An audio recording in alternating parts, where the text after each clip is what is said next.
Karibuni na ujambo mtazamaji pia msikilizaji wa channel yako pendelevu Kuna Nini News. Kuna Nini News ni channel yako TV online iliyo na makao yake huku nchini Uingereza. Tunakuletea habari za Jamhuri ya Kidemokrasia ya Kongo, habari za kanda kama vile zile za kimataifa.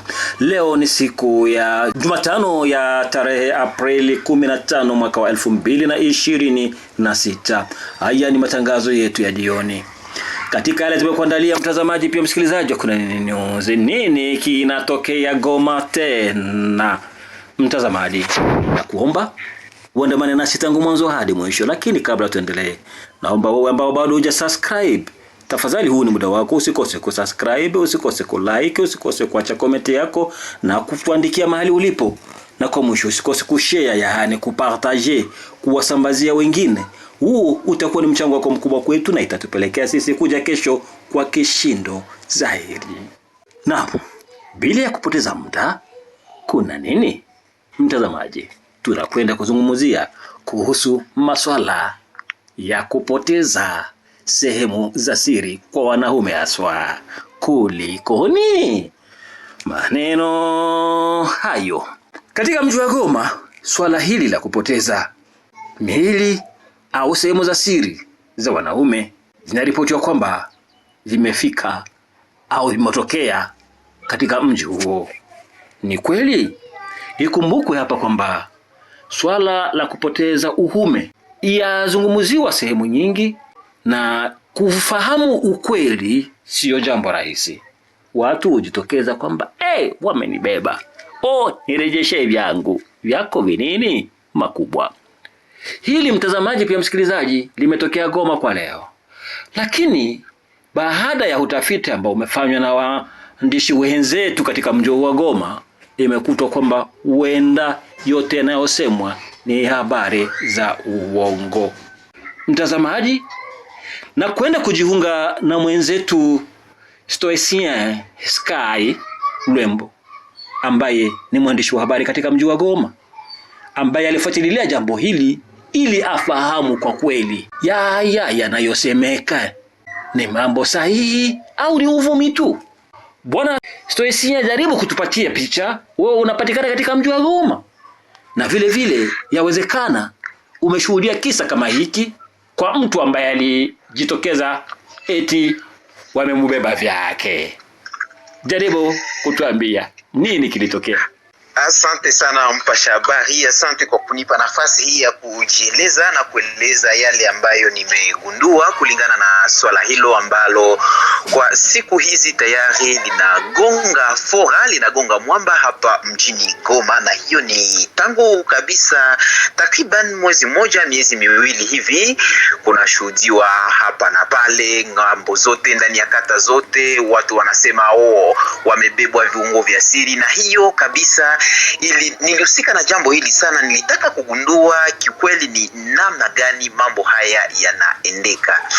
Nilianza kwa kuzungumza na waganga ambao nilitaka kujua, je, kuna mafasirio ambayo inaweza kutueleza kiurefu kulingana na hivi kupotea kwa viungo. Je, kuna mafasirio ya kisayansi ambayo wanaweza kutupatia, ambao tatueleza, kutuhakikishia kwamba viungo hivi vinapotea? Lakini waganga wote au pia wanasaikolojia wote ambao nilizungumza nao, wote walisema haiwezekane.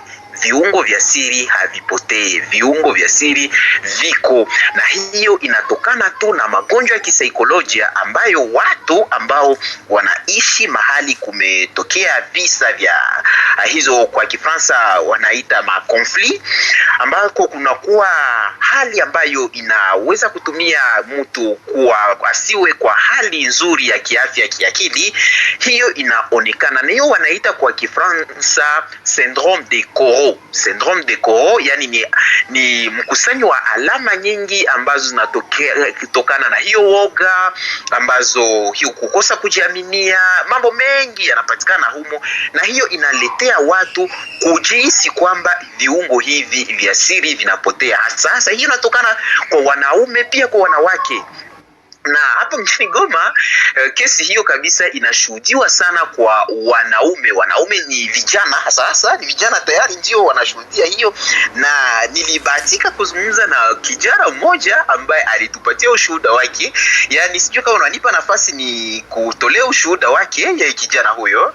Bila shaka ndio ushuhuda tunaoutafuta. Watazamaji wetu, wasikilizaji wetu wana haja ya kupata ushuhuda huo. Kulikoni?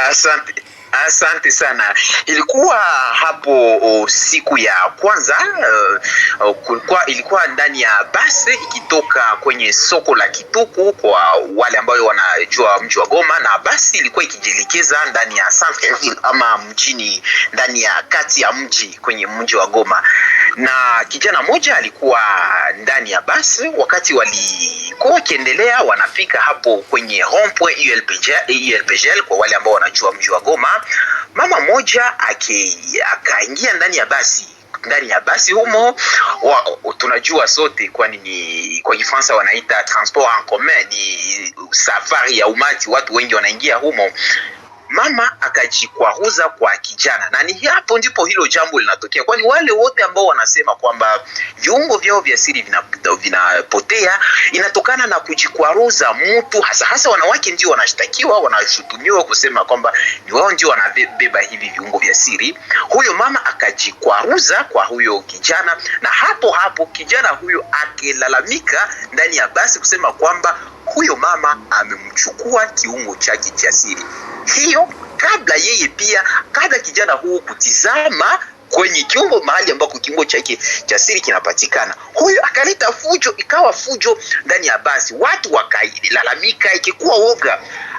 Chauffeur akasimamisha bus hiyo basi na kusema tuchunguze, huyu mama hatatoka kwenye basi, tuchunguze kiukweli kama hiyo kiungo chako cha siri kimeondoka. Wakasogea pembeni pamoja na wanaume wengine ambao walikuwa kwenye basi hiyo kuchunguza, wakakuta hiyo kiungo cha siri kinapatikana. Huyo kijana ndio akirejea akisema, tafadhali munisamee, yani ilikuwa woga tu ndio imetuma naleta hiyo fujo. Na kijana huyo akaenda kumuomba mama huyo huruma, kumlomba msamaha kwa hiyo haya ambayo alituma mama huyo anapata haya. Ni hiyo ndio tulishuhudia, na ni hiyo ikihakikisha yale ambao waganga na wanasaikolojia wote walinieleza. Yani hapa mjini Goma hiyo inagonga fora, mahali mengi unakuta kunakuwa makundi mengi, hata watu kupigana, inaleta fujo. Amechukua kiungo changu cha siri, amebeba kiungo changu cha siri, ila uhakika ni kwamba mambo haya kabisa si ya ukweli, ijapokuwa inakuwa na ampleur kabambi hapa mjini Goma. Asante sana Bwana Stoicien Sky. Labda tuseme kwa namna nyingine, wazee wanasema usilijua kwako ni fumbo, na fumbo fumbulia mjinga, lakini mwerevu utambua. Ndiyo, licha ya hayo yote yawezekana kila ambacho ufahamu mwingine anaweza kukifahamu, lakini kila ambacho kimeshuhudiwa Goma kwa sasa, na ambao wewe mwenyewe unapatikana katika mji wa Goma, baada ya kufuatilia imeonekana kwamba ni uvumi tu, yani fununu, hakuna ukweli wowote na yale ambayo yanasemeka na kuvuma kwenye mitandao, kwa sababu kijana mwenyewe alikiri kwamba ni woga uliomfikia, lakini akakutwa kwamba mwanandani wake yuko ndani, si ndio? Ni hivyo kabisa, ni jambo ambalo iliwachekesha watu wengi sana kabisa. Labda kuna ujumbe, kwa sababu ikiwa leo ni mji wa Goma, tukumbushe wasikilizaji pia watazamaji wetu wa Kuna Nini News kwamba tulianza yasikia hayo kutokea sehemu za Maniema, mkoa wa Maniema, akaingia katika mkoa wa Kivu Kusini, tukichukulia tarafa la Fizi, ikapanda katika tarafa la Uvira, mjini Uvira. Muda si mrefu yakaripotiwa katika mji wa Bujumbura huku nchini Burundi, na kwa sasa yametokea katika mji wa Goma mkoani Kivu ya Kaskazini. Ujumbe gani ambao tunaweza labda kusaidia kwa miji mingine ambayo bado swala hilo au jambo hilo au kitendo hicho akija tokea, na ujumbe gani kwa watu ambao huenda wanaweza wakafikiwi na hali kama hiyo, au tu ya oga au isijulikani, Mambo ya namna hiyo. Una ujumbe gani kwa miji, wakahaji wa miji ambao bado jambo hilo halijafika, au kwa watu ambao hawajafikiwa na vitisho kama hivyo? Asante. Kwa watu kwa miji ambazo hazijashuhudia bado kesi kama hizi kabisa, nina ujumbe, na ni huo ujumbe ambao waganga pia wana saikolojia ambao niliwaoji walinieleza, ikiwa kwamba jambo hili linatokana na woga ambao inashuhudiwa kwenye mahali ambako kulikuwa kisi nilisema hapo mbeleni, vita na kesi mbalimbali ambazo zinaweza kugusa hali ya kiakili ya kimafikiri ya wakaji.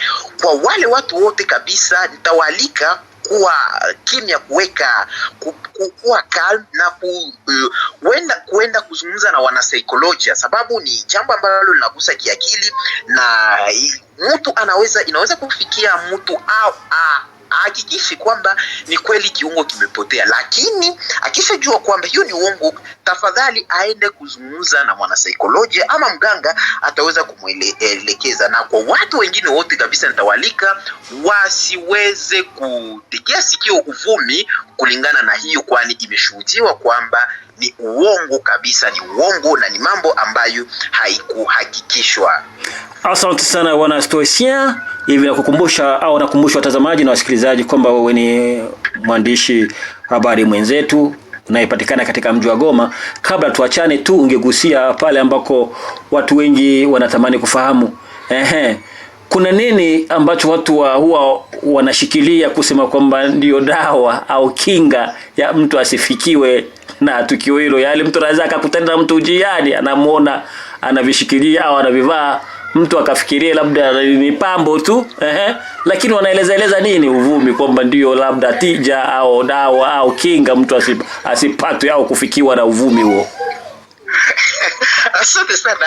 Hapa mjini Goma kabisa, kwa vijana tunahakikisha unaomtizama kijana anavaa hiyo, sijui kwa Kiswahili wataita nini, epangle pini. Pini. Lakini tuongelee kwa Kifaransa kwa sababu Wakongo wengi au watu wengi wanafahamu. Tuongelee kwa lugha ya Kifaransa hiyo ili watu wajitambue mapema, lakini kwenye video yetu wataona nini unachoongelea. Asante sana. Wanaita epangle pia na elastique. Ni hiyo ndio utakuta kijana anaibeba kwenye mkono, anavaa, anaweza kutia hata kwenye mguu na hata kwenye nguo, kwenye vazi lake, anatembea. Huo utazani kwamba inakuwa ya lux, inakuwa ya success, ama anakuwa mchawi mfumo, lakini ni hiyo ndio watu wanazungumzia kwamba ni kingo kwa jambo hili, ili kiungo chake cha siri kisiweze kutoweka kabisa. Mjini Goma hiyo inashuhudiwa sana, picha nyingi zinazunguka kwenye mitandao, hata na watu wanaeleza kabisa kwamba ni hiyo ndio kingo ambayo inawasaidia, lakini tumegundua kwamba ni uongo makubwa. Basi asante sana Bwana Sky, na kufikia hapo sina cha ziada. Ni hayo ambayo tumeandalia watazamaji pia wasikilizaji wetu wa Kuna Nini News, lakini nakukumbusha wewe ambaye bado hujasubscribe, usiondoke tafadhali. Usikose kusubscribe, yaani kujiabone, usikose kulike, usikose kuacha comment yako na kutuandikia mahali ulipo, na kwa mwisho usikose kushare, yaani kupartager, kuwasambazia wengine. Huo utakuwa ni mchango wako mkubwa kwetu na itatupelekea sisi kuja kesho kwa kishindo zaidi. Hacha nikushukuru wewe ambaye ulikubali kuandamana nasi tangu mwanzo hadi mwisho. Hacha nishukuru mwenzetu mwandishi wa habari Sky Bwana Stoicien anayepatikana katika mji wa Goma kwa kutujuza zaidi. Hacha nikutakie kila laheri. Asante sana.